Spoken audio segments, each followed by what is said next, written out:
Graça e paz, queridos irmãos e irmãs. O verdadeiro crente tem aversão à idolatria institucionalizada no catolicismo, mas ao mesmo tempo se mostra tão vulnerável a uma forma mais sutil de idolatria. Esses dias ouvi falar que um famoso pregador contou de um irmão que gostava de se olhar no espelho e cantar: grandioso és tu, grandioso és tu. Bom, brincadeiras à parte, mas cabe aqui uma pergunta. O culto evangélico pode incorrer em idolatria?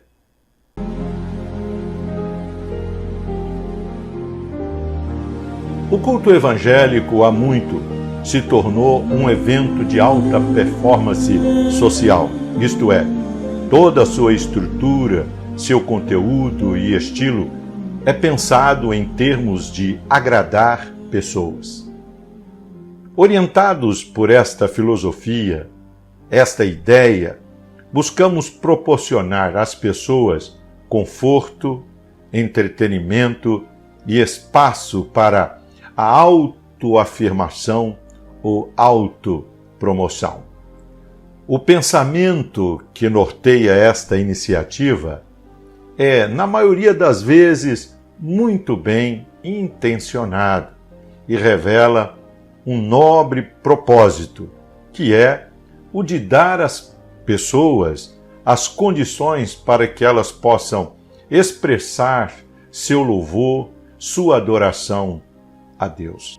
Todavia, devido ao forte empenho aplicado neste afã, a extrema preocupação com o adorador nos faz esquecer do verdadeiro e real motivo do culto, do ser adorado, que é Deus, e passamos a pensar o culto em função da criatura, ao invés do Criador. Desta forma, o culto, ao invés de teocêntrico, isto é, centrado ou focado em Deus, tornou-se antropocêntrico, centrado no homem. O culto se torna uma expressão idólatra quando a criatura humana, usurpa o lugar do Criador. Quando o arranjo do culto é pensado para agradar o adorador ao invés do ser adorado, aquele que verdadeiramente merece a adoração, que é Deus.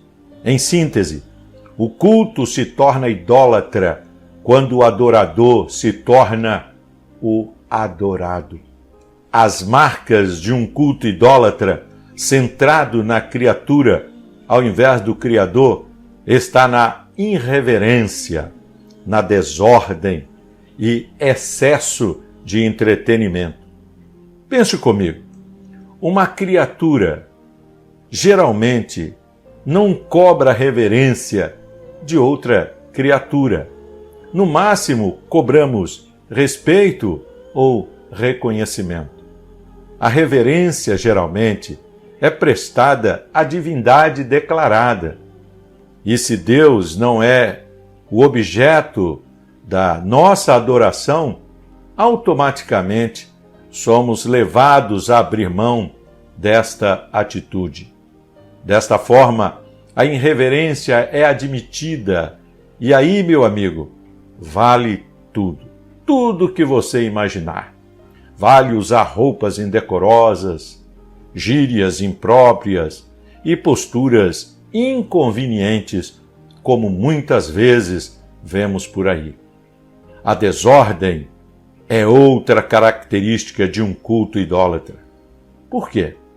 Porque não se evoca o princípio da ordem quando todos os envolvidos no processo ou ação se sentem iguais.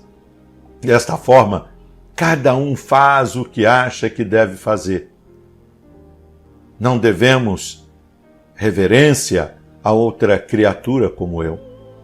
Se o ser adorado não é Deus, se não se tem certeza de sua presença, as pessoas quebram a ordem para impor a sua vontade.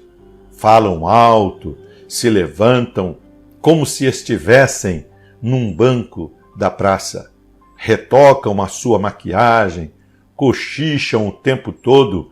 Enquanto o culto segue, eles também seguem digitando, enviando e recebendo mensagem pelo smartphone. Na Bíblia, Deus reivindica para si distinção em relação às suas criaturas. Diz o Senhor em Isaías 40, versículo 25: A quem, pois, me comparareis para que eu lhe seja igual? Diz o Santo. O excesso de entretenimentos é outro sinal claro de uma inclinação para o culto idólatra focado em personalidades. Sim, a Bíblia admite e incentiva a alegria no culto. A santidade bíblica, irmão e irmã, não é cinzenta. A santidade bíblica não é carrancuda. No louvor, segundo a Bíblia, pode-se ter risos, danças e palmas, mas não em detrimento ao quebrantamento, ao arrependimento e à confissão de pecados. Uma excessiva oferta de entretenimento no culto serve mais para a distração de crentes meninos, agitados e mal formados. Muitos crentes vão à igreja como se estivessem indo a um cinema, a um teatro ou show gospel, como dizem por aí. A igreja precisa pensar nas pessoas ao organizar o culto, sim. Tem que pensar nas pessoas. Pensar em recebê-las bem, em dar acolhida e acessibilidade aos excluídos, aos portadores de deficiências, por exemplo.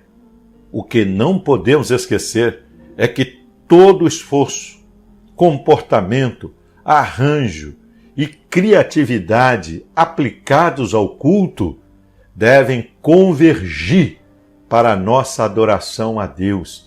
E isso implica em entrega, em sacrifício, em reverência, ordem e atenção.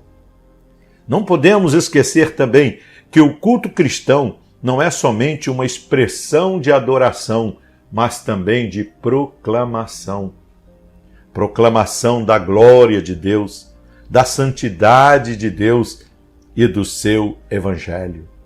Isso implica em falar, mas também implica em ouvir.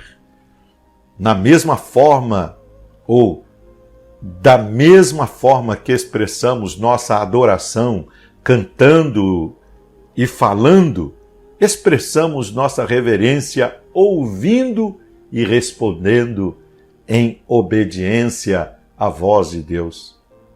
Os cambistas e comerciantes lá dos dias de Jesus tomaram o templo de assalto e por isso Jesus os expulsou de lá. Você conhece bem esta história. Será que não estamos hoje fazendo o mesmo? Será que não estamos tomando também o lugar e o tempo da adoração para a nossa satisfação e autopromoção? Se é assim, estamos sujeitos ao mesmo juízo que aqueles. É bom ter sempre na lembrança o que Jesus respondeu a Satanás. Só ao Senhor teu Deus adorarás, somente a Ele prestarás culto. Assim cremos. É tempo de crescer.